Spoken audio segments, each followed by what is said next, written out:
¿Cuánto?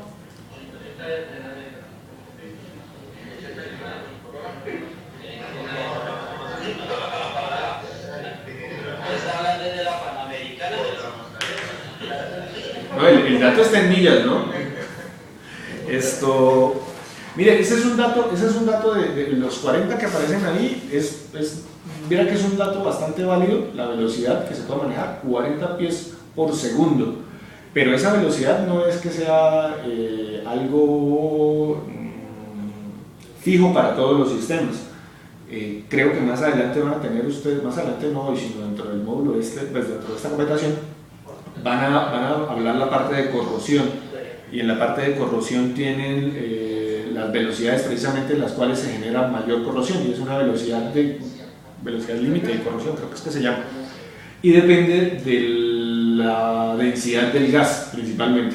Entonces eso es algo que se puede calcular, pero digamos que 40 pies por segundo es una velocidad bastante buena, un límite de velocidad bastante bueno para el flujo. Listo, eso con respecto a la parte de compresión y el fenómeno que se da ahí en cuanto a la velocidad. Y la parte de regulación, pues de manera similar se puede explicar mediante pues, un fenómeno, pues algo de fenómeno de fluidos, y es la ecuación de Bernoulli. Esta ecuación básicamente realiza lo mismo, y es lo que nos dice es que entre un estado y otro, como se ve en la grafiquita azul, cuando usted varía una de las condiciones que tiene ahí, como por ejemplo la presión, usted tiene entonces una variación obviamente del lado de la velocidad también. Es lo que sucede por ejemplo en las etapas de regulación. En las etapas de regulación nosotros bajamos la presión y lo que hacemos es aumentar la velocidad, ¿cierto? Eso se puede explicar entonces mediante esta ecuación. Otro fenómeno que se da en la parte de regulación es lo del efecto Joule-Thomson, que ustedes muy bien conocen, y es la disminución de la temperatura al paso, pues, cuando se ejecuta esa regulación. ¿Alguien sabe cuánto se disminuye la temperatura por una disminución de presión? Si hay una relación.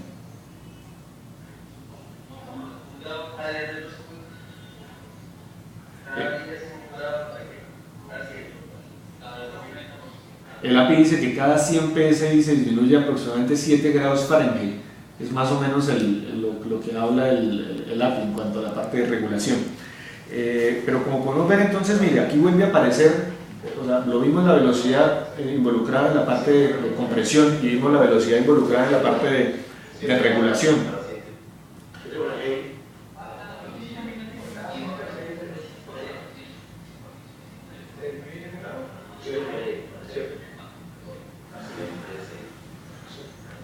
Pero la velocidad tiene implicaciones entonces no solo desde el punto de vista de la parte de corrosión, como les mencionaba antes, que la velocidad debe ser pues, inferior a esa velocidad de corrosión, que podría estar en 40, no sé cuánto puede hacer realmente, puede variar, es la cosa.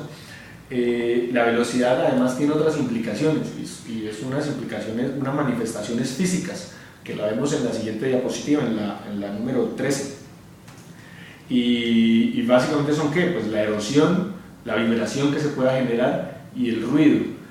Pues ustedes saben, pues yo trabajo en la parte de medición, y este tema de las vibraciones y del ruido en los sistemas de medición pues sí es bastante complejo, bastante delicado, y nos afecta pues muchísimo, debemos controlarlo. Generalmente pues ante estos casos uno pues ¿cuáles son las implicaciones?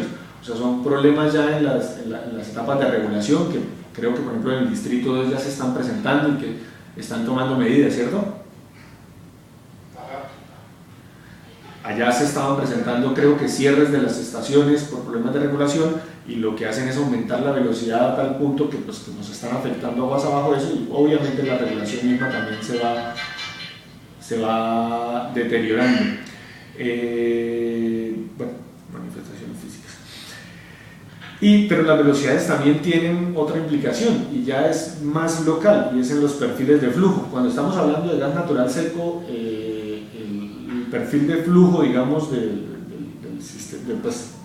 gas, lo que nosotros manejamos son los perfiles que llamamos perfiles de gas turbulento, porque van a una velocidad muy alta. En un cuadrito azul está que ese flujo turbulento pues depende del número de Reynolds, ¿no? El número de Reynolds, pues otro fenómeno más, otra pues, ecuación más, que nos relaciona las fuerzas dinámicas con las fuerzas viscosas del gas, y lo que nos indica es que si el número de Reynolds es alto, es por encima del 2000, creo, 4000,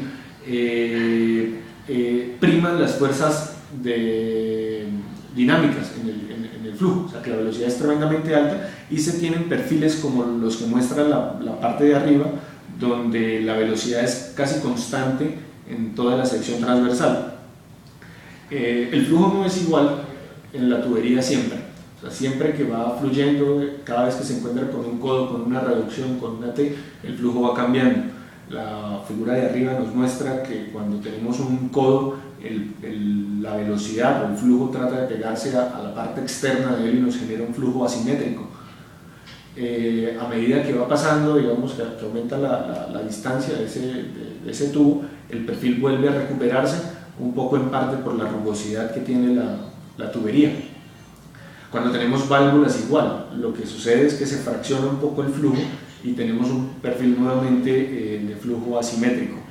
Y una de las condiciones críticas que manejamos nosotros en la parte de medición es lo que tiene que ver con el swirl. Y el swirl se genera básicamente cuando usted tiene dos tubos en un plano ortogonal a 90 grados, dos codos en plano ortogonal, y lo que pues la manifestación de él es como un torbellino, ¿no? Pues un remolino dentro de la tubería.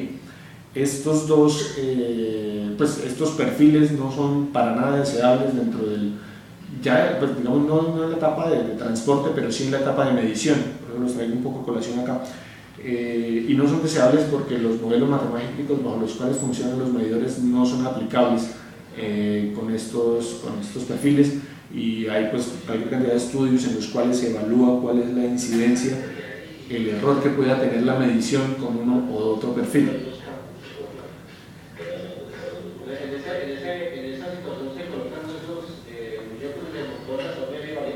¿Cómo, perdón? No lo entendí, me repito. Ese fenómeno se acondiciona por ejemplo ese muñeco que se montó en el medio de ballet, Ok. disminuir y controlar ese torbellino. Sí, entonces si volvemos en la anterior, donde están las manifestaciones físicas del ruido, hay también una alternativa para poder mitigar esos impactos. Y nosotros tenemos uno solo instalado. Resulta que en Cogua, aguas abajo de la regulación, pues la medición está muy cerca, y la regulación genera un fenómeno de vibraciones pues bastante elevado y un problema de ruido.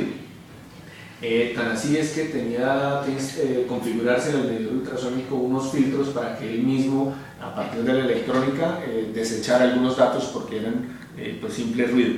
Allá en ese sistema se instaló un filtro acústico que es muy parecido a un enderezador de flujo, pero de pronto el diámetro de los agujeros es un poco mayor y el material no es metálico, sino es un material, pues es un material ya patentado porque no lo vendió, que absorbe las vibraciones. Y pues la experiencia es que una vez se montó ese filtro ahí en aguas arriba del medidor, ya no hubo necesidad de montarle el filtro a través de la electrónica al equipo, sino que eso disminuyó, o sea, se notó que no tanto la vibración, sino el ruido interno que va viajando con el gas disminuye considerablemente. Eso en cuanto a la manifestación física. Y con el perfil de flujo ya lo mencionaba, entonces lo que se emplean son los acondicionadores de flujo. Anteriormente se utilizaban los rectificadores de 19 tubos, algunos conocían. Esos rectificadores lo único que hacían era eliminar un poco el swirl, o sea, el fenómeno del remolino en la tubería, pero no nos acondicionaban el flujo para que el perfil fuera homogéneo, ¿cierto? Eso se soluciona pues con la utilización de los acondicionadores. Los acondicionadores, pues hay diferentes modelos. Nosotros utilizamos un modelo en los medidores ultrasónicos Daniel, un modelo que es de un señor de apellido Sanka, ¿cierto? En los medidores nuevos, los ultrasónicos, quienes tuvieron la oportunidad, esos acondicionadores ya no son de la misma forma, sino que son agujeros mucho más pequeños, igual no cualquier tipo de platina, digamos, con agujeros se puede montar, sino que tiene que ser objeto de estudio, y esa fue aprobada para utilizarla con esos medidores. ¿Qué nos permite esa platina? Esa placa perforada nos permite utilizar menos diámetros, es decir, que recuperamos el perfil de flujo en mucho menos espacio. Mientras que en los Daniel tenemos que utilizar 10 diámetros, aquí utilizábamos 3. Entonces es, digamos, una ventaja considerable. Eso con respecto a perfiles de